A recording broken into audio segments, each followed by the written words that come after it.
English language, like most major languages, has a lot of words.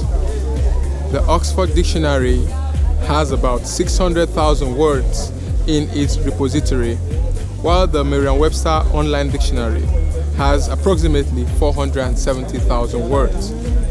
But amidst this large plethora of words available in the English language, most English users known for using some words regularly. Words like legend, great, amazing, beautiful are used so much that they somehow have their meaning watered down. When it comes to political and developmental circles, there are certain words that are also almost abused. One of those words is stakeholder. You hear that virtually in every symposium, conference, or seminar of a political nature. So who exactly is a stakeholder? The Oxford Dictionary again defines a stakeholder as a person or group of people with vested interest or concern on any matter or concept. So today on The Reawakening Nigeria, we decided to come to the major stakeholders in nation building: the people, the community, the people who are the beneficiaries of the policies, the laws, the projects and interventions of government, the people who are the ones that enjoy the most from good government and suffer the most from bad governance. So today we came to the people of Lugbe Community to engage them on policy and political literacy, and while also carrying out continuous voter education. Join us on The Reawakening.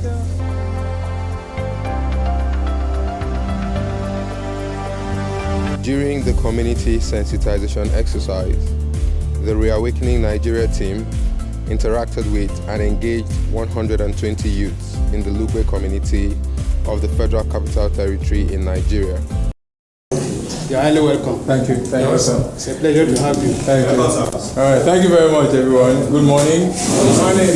Okay, I like the energy. I like the vibe. So, my name is Emmanuel Effiong, and I'm the convener of the Reawakening Nigeria. And I'm here with my partners and my colleagues and some of our volunteers. So, the main reason why we're here is to have an engagement with the youths, because our platform is focused on youth engagement for nation building. Okay? We believe that Nigeria can be rescued, right? Yes, sir. And Nigeria will be rescued by young people, yes. Right? We are tired of complaining about the mistakes of our fathers and those ahead of us. Let us do it right, so that those coming after us will have a better country. No be so? Yes, so. All right. So that is the main essence why we are here, to engage our young people. Let us know what are the challenges that are peculiar to this community, right? How can we as young people play our part to do what we can to fix this nation? And what are those main issues that we want to be taken out of here and explain to the policymakers and the leadership? Then also, because it's an election year, we're also bringing in online voter registration. And we know a number of people have complained about access to internet, access to phones and laptops and all that. So we decided to cut through those challenges by coming here to do the online registration for as many people in the community as have not yet done that before the deadline. After the registration, of course, the next step is the capturing, where we'll get the temporary slip. And then when the cards are ready, we'll be informed to collect it. So that is the main reason why we're here, to engage with us as young people on policy, on political activism, and also to register those of us who are not registered for our voters card. So thank you very much for the hospitality. Thank you for the audience. And we hope to have a productive engagement with you all today. Thank you. The youth raised questions and concerns about the electoral process and the challenges they routinely experience during participation. Like what you just enlighten us concerning the voters registration card. Most of us, our voters card has been wiped away, in the sense that the card reader cannot capture it. So we don't know, in this case, can some of us still register back, or will be managing the card? My name is Ayuba Soki. My question is, what of those that register, maybe there was a mistake in their name, Is it possible for we to come to correct the name or what? That's just my question. Several times we've registered online, but getting to FCT INEC office, you will not be able to get access to enter in order to do the capturing. So now that you are registering online, how are you going to get access to enter the office in order to be captured? It happened that my election ground where I register is not there. Then in this situation, how will I do in order to register myself in a particular place that I'm supposed to do the voting? Okay, so let me start from the first question. Sorry, what's the name? I didn't hear your name. Exactly. I think you're very popular. So your question and the gentleman that asked of the change of name is the same. So I'll just take it together. So now on the INEC portal, right? cvr.inecnigeria.org, which we have access to outside there. There is an option for replacement of damaged PVCs. So if your PVC is wiped away, the card reader can't read again, that qualifies as damaged. And you know you register only once. So you go on the portal and you're logging in for replacement of damaged PVC. So you put in your details and that will be done. It's a very straightforward process. Same thing with change of name. For like some women who were using their maiden names and now they got married, they need to change. Updating of information, that's the option that you choose on the portal. Okay, so damage, updating information, transfer is the same thing. I registered in Rivers State in 2011, right? Now I'm resident in Abuja. So when I came in, I applied for the transfer. It was very straightforward online. The portal is there. You go to the INEC office, you choose a polling unit that is closest to you. Because the idea is, choose a polling unit that is 100 meters highest from you. So on election day, you don't have to go far. Okay, so I'm here with two prospective first-time voters, Mr. Paul and Ms. Salome, residents here in Lugbe Community. And we'll just engage with them on what they hope to see as first-time voters, and they're here to register for their PVCs and what informed their interest in civic responsibility and getting their card. So I'll start with you, Paul. So why are you here to register? I'm here to register because to vote a good leader.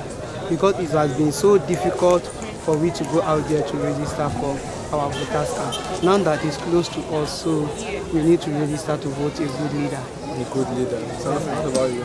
I'm here to register, so I'll be able to pick. I'll be able to choose a leader when time for election comes, so that when the president or any leader is on top, I won't say they were the one that choose. I'll be able to say I was among the people that choose. Take ownership of the process. That's very nice. So Paul, what challenges have you had apart from, you said, the distance of going there? What other challenges have you had before now in registering or getting involved? The challenges is that I was not up to that age because I was feeling it that I need to vote for a leader, but I was not up to that age, yes, to register for my voters card. That is just the challenge. Now that you're up to age, yes. you say you must get your card. Yes, I must get my card. What are you saying? Have you faced any challenge in the process of trying to register and participate? Firstly, the distance. But yes, when it came to our side, like the elder ones, they won't give space for the younger ones to come and participate. They always they want to be the first to do it, which will not create opportunity for us to be able to register. Oh, okay. So let me ask you now, Salome. You know, there's a clamor for more women, more girls to participate, and usually we see girls shying away. So what gave you that confidence, in spite of you see that not too many girls are registering, they want to be involved politically, but you decided to be involved? What gave you that confidence? For me, I think it's a mindset. And I feel like I'll do it. Though not depending on other people. If they can't do it, I can stand and do it. Okay. So Paul, what message do you have for your friends, other people of your age out there who are thinking election is not important? So what can you tell them?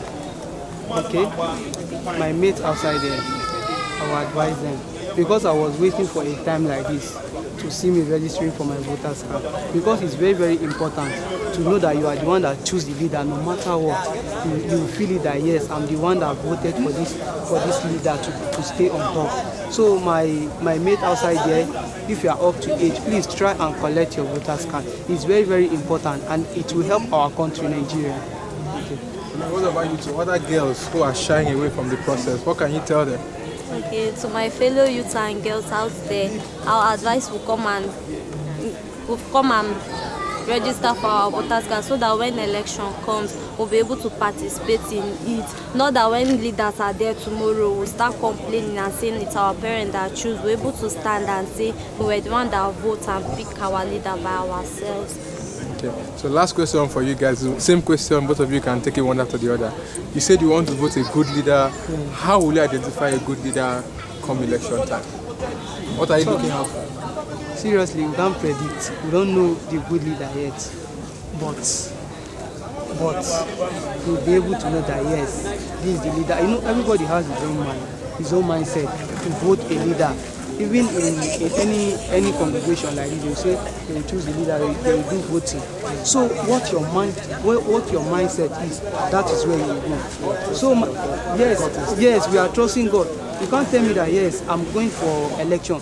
My friend will be telling me choose this one. At the end, if that leader will vote that leader and he become a president, for example now, then you start misbehaving, the country will be suffering lack of things. Then I will not blame my friend that look at what you say we should do. So my mindset, I will say that this is the leader I want. No matter what comes, I will know that yes, this is the leader I choose. So what about you, Salome? How would you choose a good leader come election time?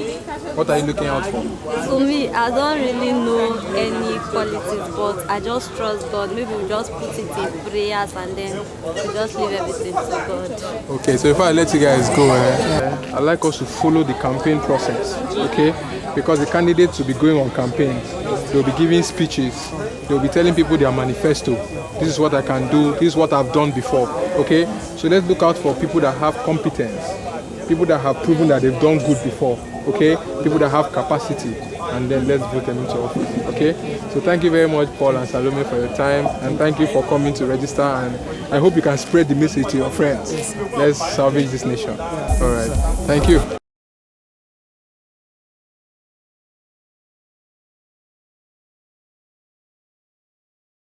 So when it comes to election process in this community, in this area, what are the major challenges that you faced when voting? Women's, because for them to put their hand in the main this thing, they will not know how to. So when they are putting their hand, you will discover that the ink will touch the line.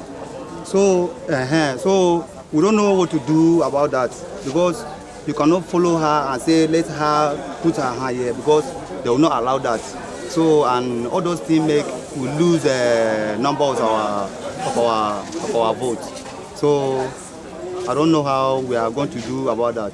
And they are old women like our mothers there. We have to take responsibility. And when we say take responsibility, it doesn't mean you have to do big things. Maybe you're the one that has to hold that mama or hold that papa, and then say, Mama, if you go, do them like this. No, do them like this. You understand? Because if you leave it on election day, the INEC officials, even people that are disabled, like people that are not working well, they have problems like that, we that are able-bodied, we have to help them. When you go back to your community, inform your neighbor. Do this on election day, don't do this, okay? If somebody has a challenge, share them.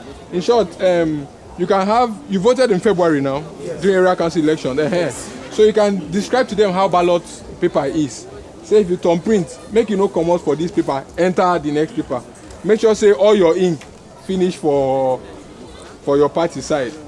So now we go help people within our community. That's how it's going to work. We've been having series of elections here in this our polling unit. And coming to that is, there is always an invalid papers in terms of voting because of our mamas, our papas, who are not, who doesn't know how to vote very clear, even though when they have been told. I come to discover that and that polling voting points where the cap is, at times you will discover that there's either somebody who is there giving them direction on how to thumbprint on their ballot paper, and it's a kind of bias because who is there, you don't know where the person belongs, the party. Thank you.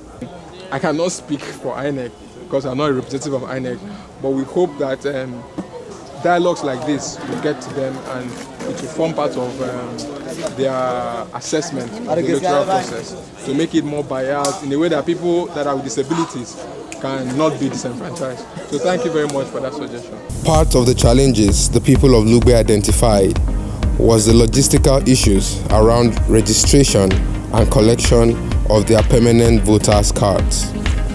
The Independent National Electoral Commission statistics show that areas in the FCT with the least number of registered voters are Buari, Kuje, and Lugbe communities. All right, so I'm here with Mr. John Bauer, the Youth Secretary of the Lugbe Community, who is representing the Youth Chairman.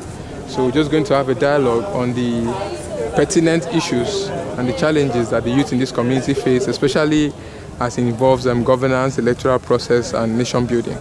The challenges we are facing here concerning the registration of voters' cards. We are prepared to do the voters' cards or to register the voters' cards, but due to the difficulties of it, we don't know way out. But when it comes to a time that the INEC gives chance for everybody to do online, actually that online is a very welcome development. But the problem there is that after doing it on the online, the capturing, when it comes to a time for a card capturing, when you happen to go to INEC office, you will not be chance, you will not be opportune to get access to enter the inside for you for the capturing. And since then, we have been battling with that, and that problem is still there on the ground up to today. But I thank you so much because of this program that is coming up today. I want to remove the last name. Why? It's not your name? They did not, number one, they did not spell the name well. And number two, I don't have the name in my NIA or my result. So I just want to maintain my Yubasoki. So they tried removing it there, and what telling me that the thing is not working. The system is not updated. The thing is just is not showing where you can remove the. So since, because usually in change of names like this, there has to be some other legal backing. So I think you just have to take this to the because it's a problem, because it's not like it's a mistake. You just want to remove the name. There was also a mistake because even this name is not Baji name, it's not Hausa name, it's not even name because that's not how it is. Okay, the person that typed it. I even typed it, there was a mistake. Okay, and that's what I'm saying. So it's a peculiar case, it's a unique case. The reasons for this is lack of access to reliable internet facilities by community residents and limited technical understanding of the registration processes. Consequently, the Reawakening Nigeria and her team of volunteers set up a facility to aid the pre-registration of community members in the ongoing continuous voter registration exercise by INEC. 100 community members were beneficiaries of this facility, with 77 of them being fresh registrants. 5 had lost or damaged their PVCs. 15 persons applied for transfer of their cards to current locations, while 3 persons came to update their details on the INEC portal. Additionally, a further 25 community residents who had already undergone the online pre-registration were directed to the nearest INEC offices for biometric capturing to complete the process. The contact details were collected from all 125 persons for subsequent follow-up until they all collect their permanent voters' cards. In all, the Reawakening Nigeria Community Sensitization exercise was a success, with 170 people being direct beneficiaries of the process and a further 1,500 persons from the Lugbe community being indirect beneficiaries. If all of us can be responsible in our different units, our different wards like this, we'll ensure say the election they more credible. Wuru no go 2 day. There another problem where they happen on election now, violence. Abi? Some people they and now you know say now we they like use. They'll come find able-bodied young men like us and women. Say go 100K. For 100K to sell your country future for 100K. Abi? Yes. So I beg. Oh, if person approach you. From our chairmen, our councillors, they say they happen to meet us. So if person meet you now and say won't give money, may you go collect back. What you go do? Okay, if I cash out, I will still go vote. You go vote your conscience, Abi. Yes. The cash no concern you. You go vote, and I say supposed to because okay. But violence they very very discouraged, Abi. So if you get any of your friends, anybody we want, they tell them say come give money, go scatter something. Tell them say no. So if we mess up now, add 8 years to your age, you don't mess up basically most na grandpapa you go to reason now. I'm by name Luka Joseph, a bona fide indigenous of this community. If I may recall, in back 2015, we the youth have been singing, let's give the youth chance. Let's give the youth chance. And now I'm hearing again, 2022, that the youth have wake up. Now my question now is that who is the presidential candidate for the youth? This race, who do we have with the youth? If we are saying that we have woke up, me I think we the youth, as for now, we are still fetching water for the old. It's right that we wake up.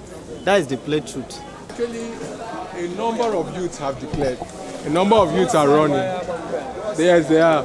But probably they are not declaring under the platform of the major, in quotes, major political parties. Probably that's why they've not created the notoriety that will make you to hear about them. But youths have been declaring for different positions, different offices. And also, most youths have not built enough capacity to be president, for example.